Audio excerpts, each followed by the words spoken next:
Okay, so we're here to the second part of today's analysis, which is Laetitia. Well, come on, get over here. I don't have all fucking day. Let's get on with it. Let's move on with the analysis, shall we? So I really dig Laetitia. Maybe not necessarily as the fight, but I definitely dig the abnormality. She was, of course, in the first game, Lobotomy Corporation, and she was a pretty generally easy abnormality to deal with. I'm not sure about super early on, but especially once you know her mechanics, she was wicked easy to deal with, and she was just free level ups for your employees. I can't remember what the actual thing was. I think it was attachment and maybe prudence back then. It's not relevant here, though. But either way, Laetitia was a good bean, and she had some good fucking ego gifts she would give you as well, so she was pretty damn dope, and I was very excited to jump into this fight once I saw her name. Until I jumped into the fight. So I'm gonna cut the fucking recording footage when we jump in here in a minute, and then, see how that... Oh, Laetitia! I like Laetitia.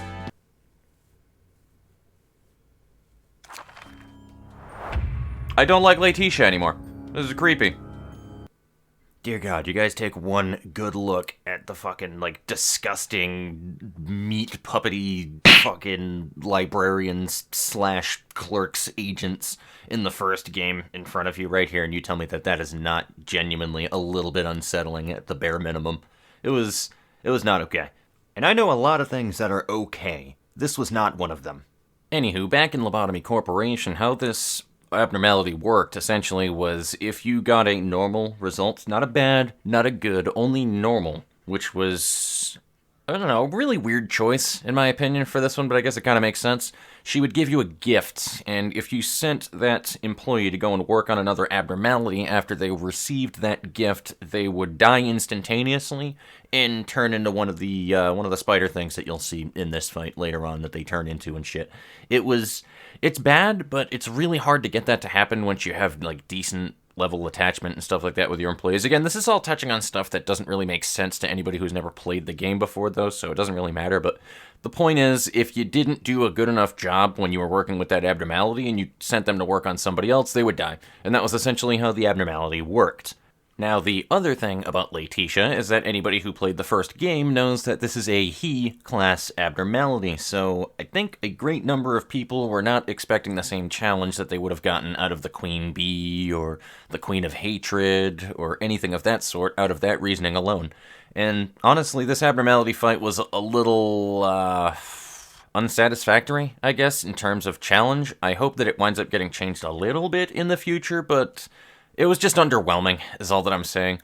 And we're going to dive into more what I mean by that and break it down as well, but let's just see how this translates from the original Lobotomy Corporation mechanics with Laetitia, shall we? So in terms of the abnormality herself, Laetitia kind of just sits back. To be honest with you, she has a lot of defense die, and they roll pretty damn high, and every single time that you fail against any of those defense die, I believe it inflicts a feeble or a strength down. I cannot remember what the actual status effect is, but it's one of those two things. It's really bad if you wind up getting those in rapid succession, and it's just gonna make your life even worse, so you don't even really want to attack her for that reasoning, but one of her attack cards, at least for me, I'm not sure if it is consistently just one of her 2 pages, has an actual attack on it. And what it does is the same exact thing that all of the ads in this fight will do. By the way, this is another good ad fight as well. It's just a weak ad fight, but it's a good ad fight because they have fucking purpose as ads. It will give you a gift, which is the same exact gift that I had mentioned before in Lobotomy Corporation, the same kind of thing. How it presents itself, though, is it is in the form of a combat page. And that combat page will explode after 2 turns, doing damage and adding a stack to that employee. I believe... I can't remember what the stack is called, but it doesn't matter what the stack's name is called. All you need to know is that if you have 3 stacks of it, the employee will die, and I believe they turn into a wee witch or something like that. Again, the spider thingies that you'll see later on that the ads turn into, because there's 2 waves of ads. This is basically all that Laetitia does. She has different cards that she does later on, depending on how many ads that are on the field, but other than that, that's pretty much it, and that's the general mechanic of the fight. You get gift pages given to you by these abnormalities, or by the little fucking ads that you have in the fight, and Laetitia herself, and you just gotta expend those gift cards, which has a pretty hefty light cost on it, believe it or not, for what it is. It's like a 4 to 8 or a 4 to 10 card, but it's like a 2 cost card, so if you don't have the light for it, you're kind of boned, but you want to get rid of those as soon as humanly possible so they don't explode, and that's the challenge behind the fight. Also, the actual adds within the fight as well. After 3 rounds, we'll do like a very special nuke attack that'll give you 3 copies of gifts. So again, you really want to try your best to not have to deal with that and just kill at least as many of the adds as you can by round 3. They're still going to get replaced by other adds later on, but they won't be doing the same thing. They don't have that nuke attack and stuff, so they're infinitely better to deal with. Now, there are 2 other mechanics that you should probably be aware of here if you are unaware of them already as it is. So primarily, there is the aggro mechanic in the fight itself, which is Laetitia will prioritize attacking characters who have the least amount of gifts, whereas the adds will prioritize attacking those with the most amount of gifts. So it basically just keeps adding more and more and more and more and more gifts to people who have them, depending on how many adds are left alive, which can easily spiral out of fucking control and be a bad day for you. Now, the other mechanic with this actually pertains to the gift cards as well, which is a not-so-hidden passive on Laetitia herself, which is that for each single one of those gift cards that you have, it actually lowers what her defense rolls are. So if you have a large amount of gifts, you can just basically fucking rush her and take her ass out, inflict a stagger, and then just end the fight in like 3 turns. People have definitely reported doing that before, so another reasoning why this boss fight is kind of lackluster, to be honest with you, is because you can end it super quickly by just zergling rushing her. But that's neither here nor there. Now, the way that you're supposed to take this fight out, at least based off of the way that the mechanics work, is there's also one other passive that is on Laetitia, which makes it so that her resistances all change to fatal when there are no allies present, and it is just herself.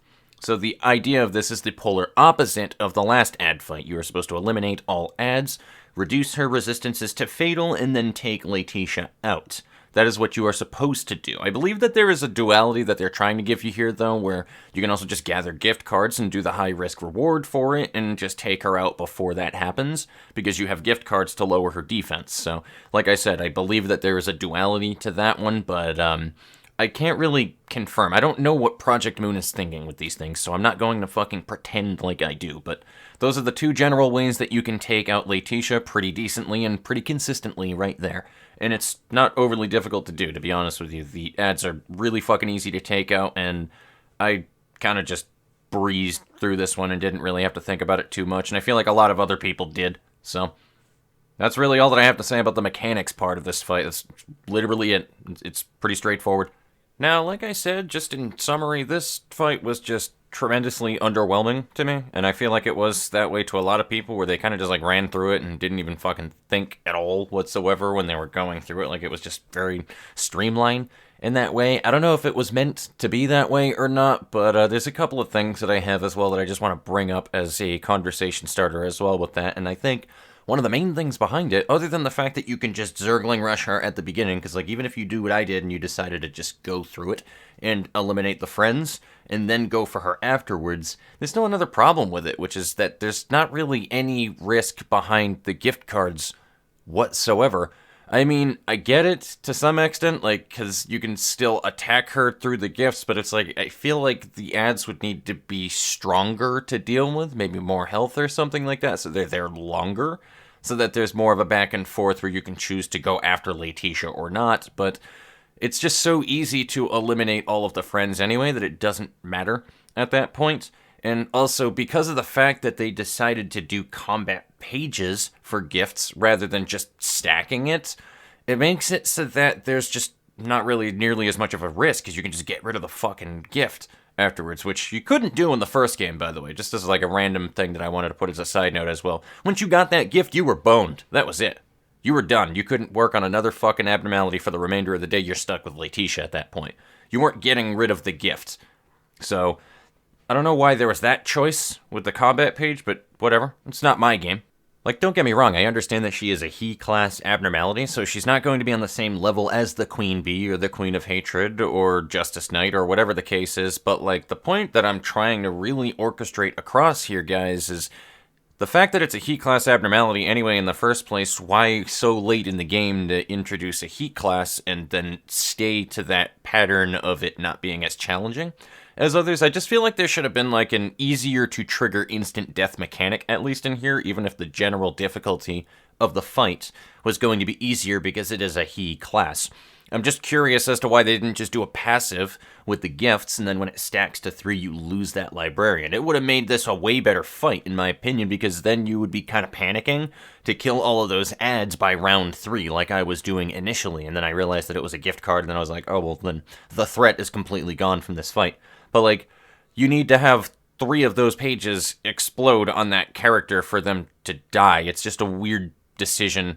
It should have just been passives that just, even if they don't explode, just 3 stacks up the passive on that employee, and then you lose the librarian, and then that's fucking it right there. You lose the librarian, you know what I mean?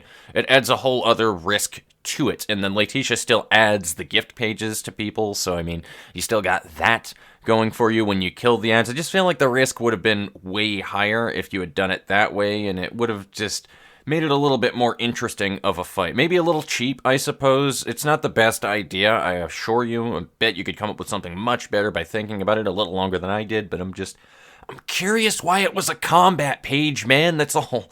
So, I get it, but I don't get it at the same exact time, because it just eliminates, again, all of the risk behind the fight. Like, there is no risk in this fight whatsoever, and that's just the biggest letdown, because there's just, like, a lot of potential for it, but I don't know. Like I said, I get the choice behind a combat page for it, but it's still weird because just, to me, I mean, they tried to do the same exact thing with the Queen of Hatred with it, right? Where they gave you 2 different ways to combat her, where you could try to not let her transform or kill her after she transforms, where she's a little bit easier on the staggering side of things. But the thing that I don't understand is they want to give you, like, these 2 different ways to take out those abnormalities, but, like, there's no, like, it doesn't really matter. Like, one is kind of just objectively easier than the other.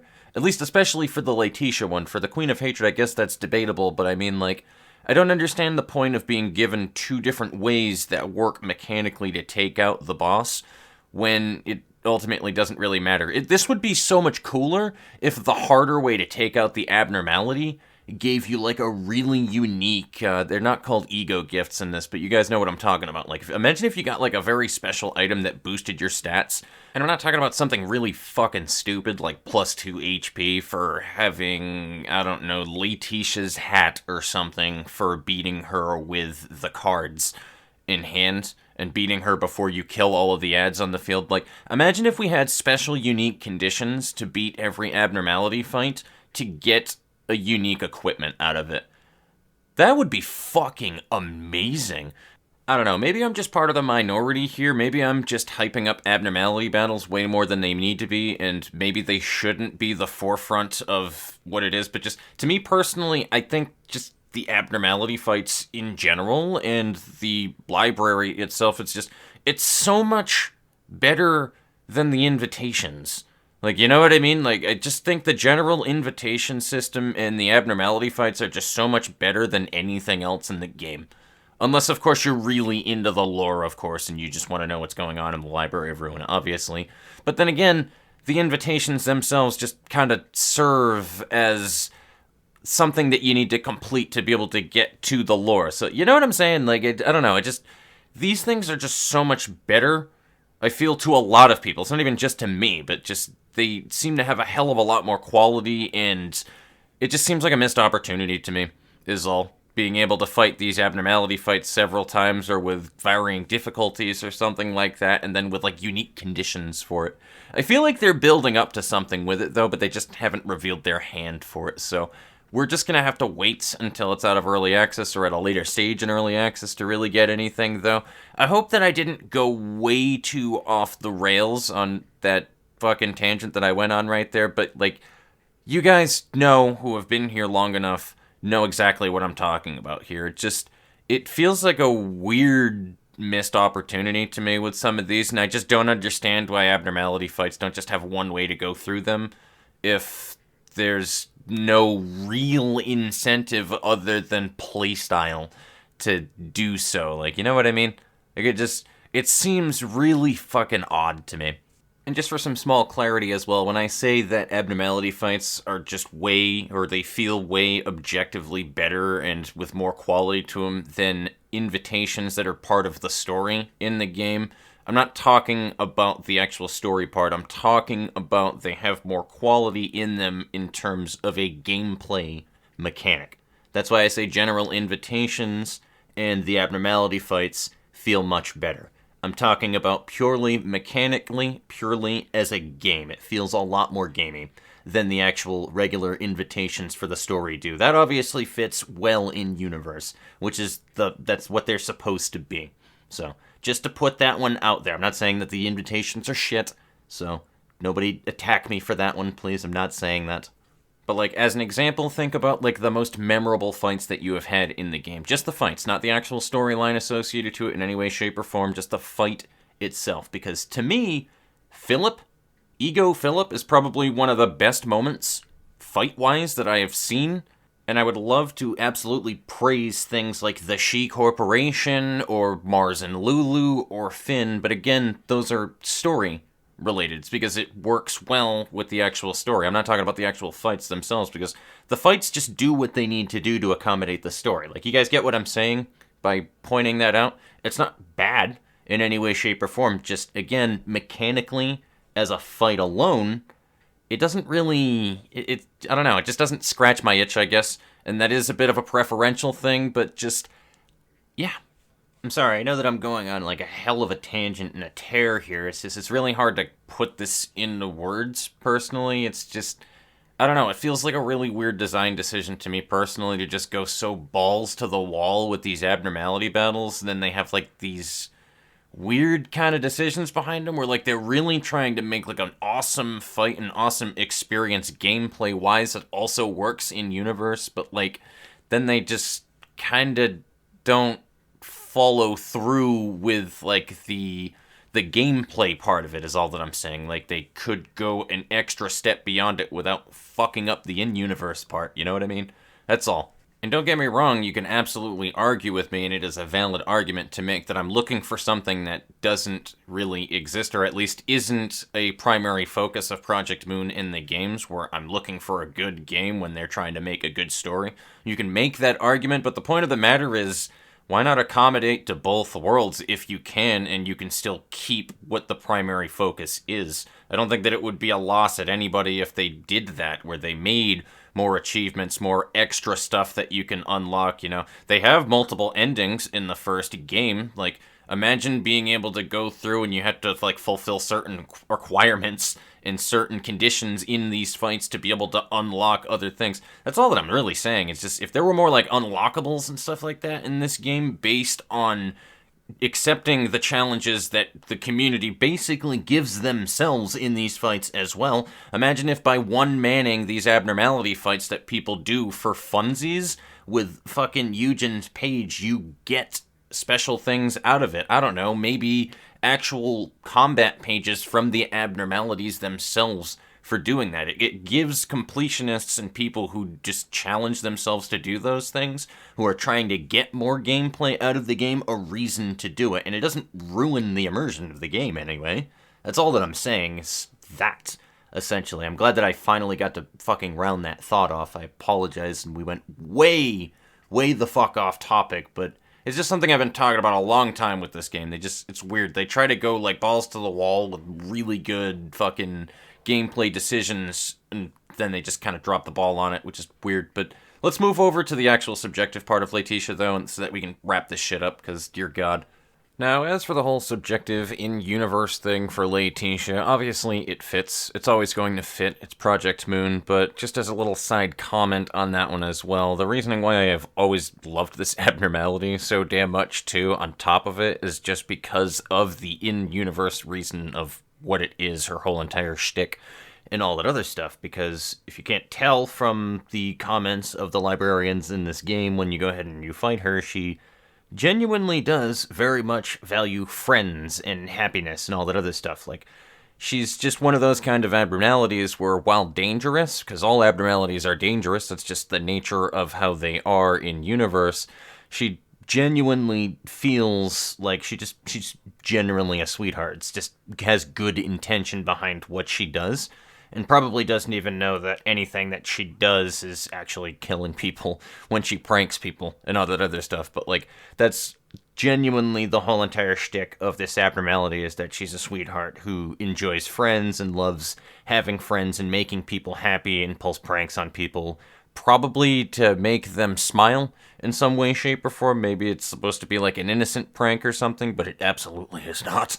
But that's the whole entire shtick behind the abnormality, is just that right there. And it was kind of interesting, too, to be refreshed on the lore with this one, and I was reading everything on the wiki page for it as well with Laetitia, because she just genuinely just has good fucking intentions. And she's also one of the abnormalities that voluntarily actually was in Lobotomy Corporation. Like, she voluntarily went there to be contained and to make the people there happier, because all the people working there were not very happy, and she was aware of that, and she just wanted to brighten everybody's day up, which is fucking adorable. Which, obviously, this abnormality kind of plays on the usual trope of adorable little girl trope and innocence and all that other stuff. I don't know where Laetitia comes from, if there's like a fairy tale or whatever the case, if it actually comes from some kind of a history of some sort or some kind of urban legend of some kind that I am unaware of, as most abnormalities usually do in this universe. But again, if it exists, then I am not aware of it in any way, shape, or form. I didn't read that much into the wiki page anyway, especially in the notes section, but she just was always a fucking sweetheart abnormality that I enjoyed, you know? I think everybody enjoyed Laetitia to some extent, regardless of the fact that she was dangerous as fuck if improperly handled, but that's literally every abnormality in that game. Like, even the fucking fairy festival would murder you if you didn't treat the abnormality properly. It's just the nature of the beast. So, in-universe, loved it, nailed it, worked really well inside of the fucking Lobotomy Corporation universe within the library of Ruina as well, and she is a lovely sweetheart that I cannot wait to kind of utilize her pages in some way, shape, or form. She was a great addition to Hodfloor, especially Hodfloor in particular. Wait, no, that was Malkuth. Fuck. Wait, no, it was Hod. Yes, it was Hod. It was Hod. I had to think about that for a minute. I was like, wait. It is definitely Hodfloor. But that about wraps up everything that we're going to say here for this this breakdown and stuff, ladies and gentlemen. That is everything for today. I have nothing more to go on a tear here for. It was a decent fight, but a missed opportunity, and I just hope that there's a way, again, just for the fucking octeenth time today, to just refight abnormality battles, because I kind of want to just bum rush her now and see how well that works, since that's apparently a thing you can do. I didn't even fucking think to do that, but apparently you can. I don't know if it's intended or not, but they say if you have gift cards on her, it lowers her defense rolls, so to some degree it's intended. I don't know, man. So I will see you guys later. I have made my points that I wanted to make here. Let me know what you think about those, and if you want me to clarify something further, because there's a very high possibility that I said something really dumb, and I didn't realize that it sounded as dumb as it actually sounds to other people, and I would love to clarify if there is a little bit of a miscommunication there. So if something doesn't quite make sense to you, or you think it's silly, or you think a point that I made was really odd or something, again, that's what the fucking comments section is about, ladies and gentlemen. Let me know. I will get back to that one, and I will clarify anything that I did not clarify properly when I was going through this. I didn't use a script, and that's often the reasoning why that happens, is because I did not use a script and I did not read over it. I don't really like scripts, guys. It's just, I don't know, it's not me. I like trying to do some level of improv, but unfortunately my brain doesn't do improv as well as a lot of other people could fucking do improv. Sometimes I am right on it, baby, but like, most of the time, I am not, and then I just go off on a tear, and then we get what we had earlier, where it's like 8 minutes of me talking about fucking abnormality fights and how it's weird that Project Moon doesn't... You guys get it. I don't want to just be on a fucking, like, a negative rant or anything. Like I said, I still enjoy the abnormality and everything, and I don't want to fucking sound like a negative asshole about it, because it was still decent, and I enjoyed it. So, I will see you guys later. This is the official end of the video. Peace out. 16. When the giftee dies, a new gift can be given. Interesting. That actually is a really good fucking skill. I like that a lot. There's a lot of utility behind that. So long as they don't...